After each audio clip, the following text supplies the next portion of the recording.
ওলাই আহক, ওলাই আহক, ওলাই আহক, ওলাই আহক, ওচৰত আহি যাওক, ওচৰত আহি যাওক, তাৰ পৰা ওলাই আহক, একো নাই, য'ত যেনেকৈ জঁপিয়াব পাৰে জঁপিয়াই দিয়ক।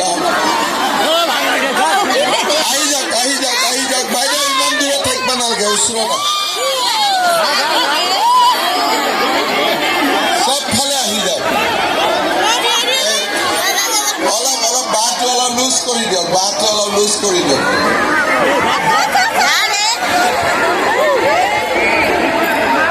কৰি দিছোঁ ৰ'ব, অলপ বাঁহটো অলপ লুজ কৰি দিয়ক। নৰেন্দ্ৰ মোদী, নৰেন্দ্ৰ মোদী, বিজেপি, এজিপি চব ধুনীয়া হৈ আছে। নাচিব এবাৰ, আকৌ এবাৰ মোদী চৰকাৰ নাচিব, চবেই নাচিব লাগিব কিন্তু, হ'ব দে, লগাই দে বাবা, আকৌ এবাৰ মোদী চৰকাৰ।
বছৰত আমাৰ বঙাইগাঁৱতো আমি বহুতবিলাক কাম আজি হাতত লৈছো আৰু এটা এটাকৈ এই আঁচনিবিলাক আমি আগুৱাই লৈ গৈছো। আমি বঙাইগাঁৱত মেডিকেল কলেজৰ কাম আৰম্ভ কৰিছিলো আৰু 2025 চনত আমি বঙাইগাঁও মেডিকেল কলেজ আপোনালোকৰ কাৰণে মুকলি কৰি দিম। আপোনালোকে 2025 চনত বঙাইগাঁও মেডিকেল কলেজৰ চিকিৎসাৰ সুবিধা ল'ব পাৰিব। এই বছৰতে বঙাইগাঁও কলেজত এই বছৰৰ ভিতৰতে আমি বিশ্ববিদ্যালয় শ্ৰেণী মুকলি কৰিম।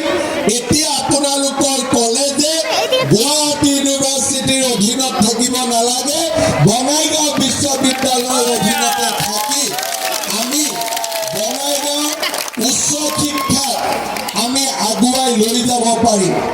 আজি আপোনালোকে চিন্তা কৰক, অসমত কংগ্ৰেছৰ চৰকাৰ আছিলে, বঙাইগাঁও কেতিয়াও বঙাইগাঁৱত মেডিকেল কলেজ 3 বছৰৰ ভিতৰতে বঙাইগাঁৱত বিশ্ববিদ্যালয় আৰু বঙাইগাঁৱত ৰাস্তা ঘাট সকলো ফালৰ পৰা আজি আমি বঙাইগাঁৱত এটা নতুন পৰ্যায়লৈ লৈ যাব পাৰিছো আৰু সেই কামত আজি আমি অগ্ৰসৰ হৈছো।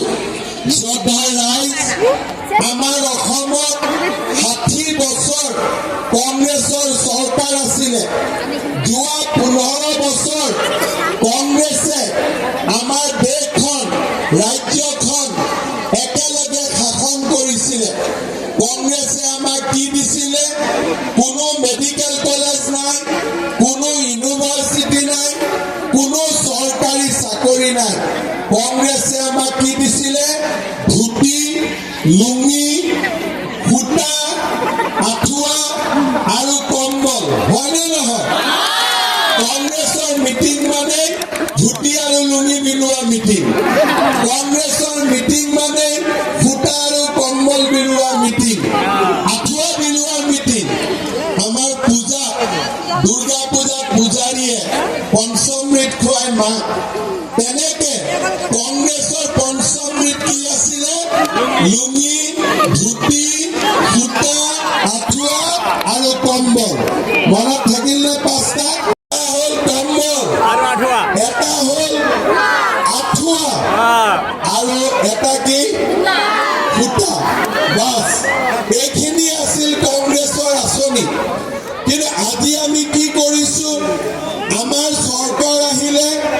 মই ৰাইজক কৈছিলোঁ যে ৰাইজ ধুতি লুঙি আমি নিজেও কিনিব পাৰিম যদি আমাৰ ল'ৰা ছোৱালীক আমি এটা কৰ্ম সংস্থাপন দিব পাৰোঁ।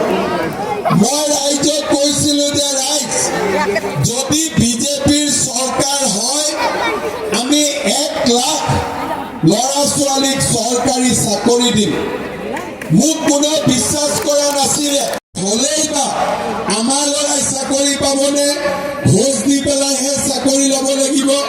কিন্তু আজি মই 1 লাখ চাকৰি দিলোঁ এটা ল'ৰাইও একটাও ক'তো ঘোষ দিবলগীয়া পৰিৱেশ অসমত নহ'ল।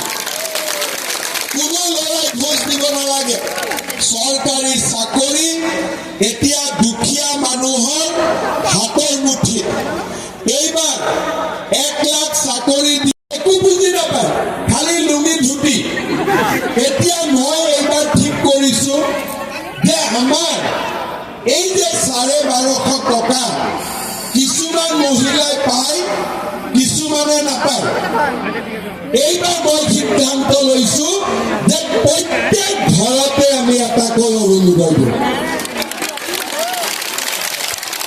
চব ঘৰতে যাৰ ঘৰত ৰেচন কাৰ্ড আছে তাৰ ঘৰতে অৰুণোদয় পাই যাব। তেতিয়া আৰু কোনে আপত্তি নকৰে যে মোৰ ৰেচন কাৰ্ড আছে মই অৰুণোদয় পাই গ'লো। কিন্তু আমাৰ কিছুমানৰ ৰেচন কাৰ্ড নাই কিয় আধাৰ কাৰ্ড ব্লক হৈ আছে হয়নে? হয়নে? আধাৰ কাৰ্ড কিমানৰ ব্লক হৈ আছে? আধাৰ কাৰ্ড ব্লক হৈ আছে হয়। যিখিনি মানুহৰ আধাৰ কাৰ্ড ব্লক হৈ আছে 6 মাহৰ ভিতৰত মই আধাৰ কাৰ্ডৰ সমস্যা সমাধান কৰিম। আমাৰ বহুতো কোচ ৰাজবংশী মানুহ আৰু বেংগলী হিন্দু মানুহৰ আধাৰ কাৰ্ডবিলাক বন্ধ হৈ আছে কষ্ট পাই আছে। মই 6 মাহৰ ভিতৰত এই আধাৰ কাৰ্ডৰ সমস্যাটো সমাধান কৰি দিম। তেতিয়া আপোনালোকে ৰেচন কাৰ্ড পাব আপোনালোকে অৰুণোদয় পাব। অৰুণোদয় নোপোৱা মহিলা কিমান আছে ইয়াত হাত দাঙকচোন। ঠিক আছে এতিয়া ৰেচন কাৰ্ড কিমান মহিলাৰ আছে হাত দাঙক। প্ৰায় চবৰে আছে। চবৰে ৰেচন কাৰ্ড আছে। এতিয়া অৰুণোদয়টো পালে হৈ যাব আৰু হয়নে? এটা হাত চাপৰি বজাও কাগজ এতিয়াহে গম পাব যে অৰুণোদয়টো পালো বুলি। এতিয়া পাই যাবি বা হৈ গ'ল আৰু আজিৰ পৰা হৈ গ'ল অৰুণোদয় হ'ব। কিন্তু অৰুণোদয়টো ঘোষ লাগিব। মোক ক'ৰবাত লগ পালে নাৰিকল লাড়ু খুৱাব লাগিব। মুড়ি লাড়ু খুৱালে হ'ব হ'ব। মোক বেলেগ বস্তু নালাগে বেলেগ ঘোষ নালাগে। নাৰিকল লাড়ু মুড়ি লাড়ু এইবিলাকে মোৰ ভাল লাগে হ'ব। এতিয়া শ্ৰদ্ধাৰ ৰাইজ আপোনালোকে চাওক মোদী ডাঙৰীয়াই কিমান দূৰলৈকে চিন্তা কৰে। তেওঁ যেতিয়া বেংকৰ একাউণ্ট বনালে মানুহে ক'লে বেংক একাউণ্টৰ কি লাভ হ'ব। কিন্তু আজি বেংক একাউণ্ট থকা কাৰণে অৰুণোদয় হ'ব পাৰিলে। বেংক একাউণ্ট নাথাকিলে অৰুণোদয় হ'ব পাৰিলেহেঁতেন নেকি? তাৰপিছত ক'লে মোদী ডাঙৰীয়াই ৰেচন কাৰ্ড বনাওক। কি কৰিম ৰেচন কাৰ্ড 5 কেজি চাউল পাম। মধ্যবিত্ত মানুহে ভাবে মোকতো চাউল নালাগে মোকনো মই ৰেচন কাৰ্ডখন লৈ কি কৰিম। কিন্তু আজি ৰেচন কাৰ্ডখন হাতত ল'লে হস্পিটেলত 5 লাখ টকালৈকে আমি ট্ৰিটমেণ্টৰ খৰচ দিব নালাগে। 5 লাখ টকালৈকে আজি আমি বিনামূলীয়া ট্ৰিটমেণ্ট পাওঁ। গুৱাহাটীত আগতে বহুত মানুহে ৰেচন কাৰ্ড নলৈছিল। এতিয়া মোক কয় ৰেচন কাৰ্ড লাগে। মই বোলো খুৰা আপোনাকনো ৰেচন কাৰ্ড কিয় লাগে? বোলে মোক চাউলৰ কাৰণে নালাগে। বোলে কিহৰ কাৰণে লাগে? বোলে মোৰ মাহত 4টা কিডনি ডায়েলিচিছ হয়। ৰেচন কাৰ্ডখন থাকিলে মই 7,000কৈ টকা ডায়েলিচিছত দিব নালাগে। আপোনালোকে চিন্তা কৰক বোলে এটা ল'ৰা ছোৱালীয়ে ভাবিলে মই এই বছৰ মোৰ বিয়া পাতিম, ঠিক আছে, বিয়াৰ কাৰণে টকা গোটালে, ফাৰ্নিচাৰ, আমাৰ কাপোৰ, অলপমান গহনা। হঠাৎ কৰি গম পালে যে দেউতাকৰ হাৰ্ট এটেক হৈছে। এতিয়া কি কৰিব? ল'ৰাই বিয়াৰ কাৰণে পইচা ৰাখিব নে বাপেকৰ হাৰ্ট এটেকত খৰচ কৰিব? ল'ৰা বিয়া গ'ল আৰু দেউতাকৰ হাৰ্ট এটেক। এতিয়া বাবাৰ হাৰ্ট এটেক হৈছে, ঘৰত ৰেচন কাৰ্ড আছে, আয়ুষ্মান ভাৰতৰ কাৰ্ড আছে, অপাৰেশ্যন কৰি ঘৰত লৈ আহিলো, মেক্সিমাম যদি পকেটৰ পৰা খৰচ কৰিব লাগে 10-20 হাজাৰ। ল'ৰাটোৱে বিয়াও পাতিলে, দেউতাকক চিকিৎসা কৰিলে। এইবাৰ মোদীজীয়ে কৈছে যে যাৰ ঘৰত ৰেচন কাৰ্ড নাই কিন্তু দেউতাক মাকৰ বয়স 75 বছৰ হৈ গ'ল, তেওঁলোককো আমি আয়ুষ্মান ভাৰতৰ কাৰ্ড দি দিম, যাতে সকলোৱে দেউতাক মাকৰ ট্ৰিটমেণ্টৰ কাৰণে ল'ৰা ছোৱালীয়ে চিন্তা কৰিব নালাগে। আপোনালোকে চিন্তা কৰক যে মোদীজীয়ে কিমান দূৰলৈকে ভাবে। ইয়াত আমাৰ মহিলা আইমাতৃসকল আছে। মই এটা বেলেগ কথা কম, যিটো ধুতি লুঙিতকৈ বেলেগ। আপোনালোকে নৰেন্দ্ৰ মোদীক যাতে বুজি পায়, তাৰ কাৰণে মই এটা বেলেগ কথা কম। মহিলা মানুহৰ আপোনালোকক ভগৱানে কৰক সকলোকে সুস্বাস্থ্য দিয়ক, কিন্তু মহিলা মানুহৰ যদি ক'ৰবাত গম পালে যে কেঞ্চাৰ হৈছে, কেঞ্চাৰ ক'ত হয়? মহিলাৰ হয় ব্ৰেষ্ট কেঞ্চাৰ হয়, নহ'লে চাৰ্ভাইকেল কেঞ্চাৰ হয়। ব্ৰেষ্ট কেঞ্চাৰ মানে কি আপোনালোকে বুজি পায়? চাৰ্ভাইকেল কেঞ্চাৰ মানে প্ৰজনন অংগত হোৱা কেঞ্চাৰ। এই কেঞ্চাৰ 50% মহিলা, ডক্টৰ বৰদলৈ ইয়াতে আছে, তেওঁ ক'ব 50% মহিলাৰ কেঞ্চাৰ হয় প্ৰজনন অংগ। এইবাৰ মোদী ডাঙৰীয়াই ঠিক কৰিছে তাত কেঞ্চাৰ হ'লে বাচা দিগদাৰ। সেইকাৰণে এইবাৰ মোদী ডাঙৰীয়াই ঠিক কৰিছে যে সকলো মহিলাকে আমি চাৰ্ভাইকেল কেঞ্চাৰৰ বিৰুদ্ধে প্ৰতিষেধক বেজী আমি দি দিম, যাতে কাৰো কেঞ্চাৰ বেমাৰ হ'ব নোৱাৰে। এতিয়া বহুত মানুহে কয় যে কেঞ্চাৰৰ ভেকচিন নাই, বহুত মানুহে কয় কেঞ্চাৰৰ ভেকচিন নাই, কিন্তু ডক্টৰ বৰদলৈ আপোনালোকক ক'ব চাৰ্ভাইকেল কেঞ্চাৰৰ ভেকচিন আছে, কিন্তু বহুত দাম, মানুহে ল'ব নোৱাৰে, হয়নে? ছোৱালী মানুহবিলাকৰ 10 বছৰ পিছতে ভেকচিনটো দিব পাৰি, এনেই বহুত দাম। এতিয়া চৰকাৰে দিলে সকলোৱে ৰিলিফ পাব, 2টা ভেকচিন দিলে অলমষ্ট 95% প্ৰটেকশ্যন পায়। তাৰমানে ছোৱালীজনীক যদি আমি 10 বছৰ বয়সত ভেকচিনটো দি দিওঁ, 2টা ভেকচিন দিব লাগে, তাইৰ আৰু জীৱনত চাৰ্ভাইকেল কেঞ্চাৰ নহয়। দিব কিয় নোৱাৰে? এটা ভেকচিনৰ দাম 50,000 টকা। ক'ত ল'ৰা ছোৱালীয়ে দিব? কেনেকে, কোন দেউতাক মাকে দিব? আজি আপোনালোকে চিন্তা কৰক, ডক্টৰ বৰদলৈ বা মই নকলে আপোনালোকেতো গমেই নাপালেহেঁতেন, হয়নে নহয়? মোদীজীয়ে ইমান দূৰলৈকে মানুহৰ কথা চিন্তা কৰে। আমি আৰু এটা কথা চিন্তা কৰিছো, মোৰ ইয়াৰ পিছত এখন টিহুত মিটিং আছে, কালি শুৱালকুছিত এটা সমদল আছে ঘৰত, গতিকে মোৰ মিটিঙো নাই ইমান। মই আৰু এটা নতুন কথা আপোনালোকক ক'ব খুজিছো যে বিজেপিয়ে কিমান দূৰত গৈ চিন্তা কৰে। এতিয়া আপোনালোকে চাওক, আমাৰ ঘৰখনত এজন মূল মানুহ থাকে। মোৰ ঘৰত মই, দাদাৰ ঘৰত দাদা, আপোনাৰ ঘৰত আপোনাৰ হাজবেণ্ড, ডাঙৰ ল'ৰা, কোনোবা এটা থাকে। এই ল'ৰাজনৰ বা এই মানুহজনৰ যেতিয়া বেমাৰ হয়, 7 দিন যেতিয়া দোকানখন খুলিব নোৱাৰে, ঘৰখন কেনেকে চলিব? ঘৰখনটো চলিব নোৱাৰে। আৰু ভগৱানে নকৰক কিবা কাৰণত মৃত্যু হ'ল, ঘৈণীয়েকক আহি ক'ব তোৰ হাজবেণ্ডেতো ধাৰ লৈছিলে, ধাৰ মাৰ, মাটি বন্ধক আছিলে, পইচা দিয়ক নহ'লে মাটি বিক্ৰী কৰি দিয়ক বেচেৰি ঘৈণীয়েকজনী এইটো একো নাজানে কি হ'ল কি নহ'ল এইবাৰ আমি কি ঠিক কৰিছোঁ যে প্ৰত্যেক পৰিয়ালৰ মুৰব্বীজনক চৰকাৰী খৰচত পাব্লিকে টকা দিব নালাগে প্ৰিমিয়াম চৰকাৰে দিব আমি প্ৰত্যেক পৰিয়ালৰ মুৰব্বীজনক স্বাস্থ্য বীমা আৰু জীৱন বীমা কৰি দিম যদি ভগৱানে নকৰক মানুহজনৰ বেমাৰ হয় মৃত্যু মুখত পৰে বীমাৰ টকা ঘৈণীয়েকগৰাকীয়ে লাভ কৰে আজি আপোনালোকে চিন্তা কৰক ধুতি আৰু লুঙি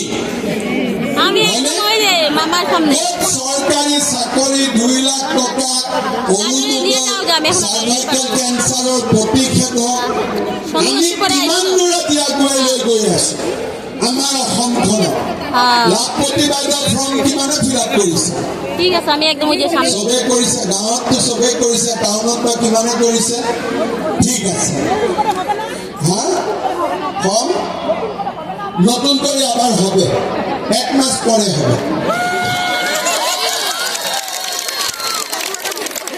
বঙালীকে এনেকে অলপ অলপ কৈ দিও এতিয়া আমাৰ মহিলাসকলৰ কাৰণে মই কি চিন্তা কৰিছো কোনোবাই ফৰ্ম ফিল আপ কৰক নকৰক কৰিব সুবিধা পাব আমাৰ মহিলাসকলে ঘৰত থাকে যদি চৰকাৰে লাখপতি বাইদেউৰ আঁচনি 10,000 টকা আমি দিলোঁ 10 গৰাকী মহিলা লগ লাগি এটা সমিতি খুলিব এই ভূতখোৰবিলাকৰ পৰা টকা ধাৰ ল'ব নালাগে সমিতিটোৰ পৰাই 2 টকা ধাৰ লওক আৰু বিপদত টকাটো ঘূৰাই দিয়ক বোলে হাজবেণ্ডৰ সৰু দোকান এখন আছে তাতে খটাই দিয়ক বোলে গাঁৱত একো কৰিব নোৱাৰো 50ডাল চেগুন গছ লগাই দিওঁ 50ডাল আগৰ গছ লগাই দিওঁ এই যে 10,000 টকা ভাল কৰি খৰচ কৰিলে মহিলাসকলক আমি আৰু 25,000 টকা তেওঁলোকৰ বেংক একাউণ্ট প্ৰথমতে 10,000 তাৰপিছত 25,000 40 লাখ মহিলাই লাখপতি বাইদেউৰ ফৰ্ম ফিল আপ কৰিছে 40 লাখ আৰু 40 লাখ মহিলাক 10,000 কৈ দিবৰ কাৰণে মোক লাগিব 4,000 কোটি টকা কিন্তু মই পিছপৰা নাই আমি অসমখন পৰিৱৰ্তন কৰিবই লাগিব অৰুণোদয় হওক ছোৱালীক পঢ়ুৱা হওক ল'ৰা ছোৱালীক বিনা পইচাত এডমিশ্যন দিয়াই হওক 1.5 লাখ 2 লাখ চাকৰি 2-3 লাখ কৰ্মসংস্থাপন আজি আমাৰ অসমখনত আমি যেনেকৈ পাৰোঁ আজি আমি আগুৱাই লৈ যোৱাৰ কাৰণে চেষ্টা কৰিছোঁ তাৰ লগত অসম মালা ৰাস্তা মেডিকেল কলেজ নাৰ্ছিং কলেজ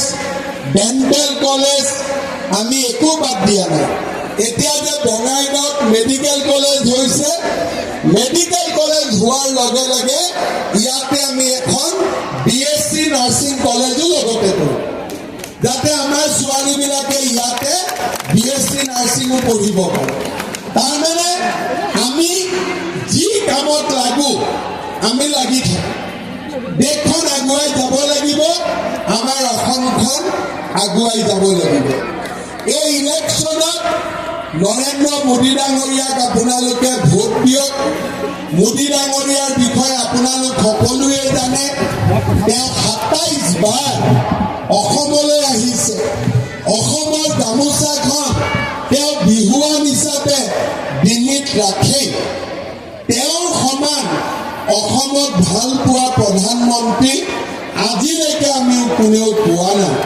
শ্ৰদ্ধা ৰাইজ AGP দলত ভোট দিলেও মোদীয়ে ভোটটো পায় সকলোৱে বুজি পাইছে ন হাতীৰ ছবিত ভোট দিলেও ভোটটো মেইন চুইচতে যাব নৰেন্দ্ৰ মোদী বুজি পালে হাতীত টিপিলেও মোদী পদুমত টিপিলেও মোদী হাতীত টিপিলেও মোৰ গাতে ভিটামিন আহিব মোদীক আৰু পদুমত টিপিলেও মোৰ গাতে ভিটামিন আহিব আৰু মই ভিটামিন পালে দিনে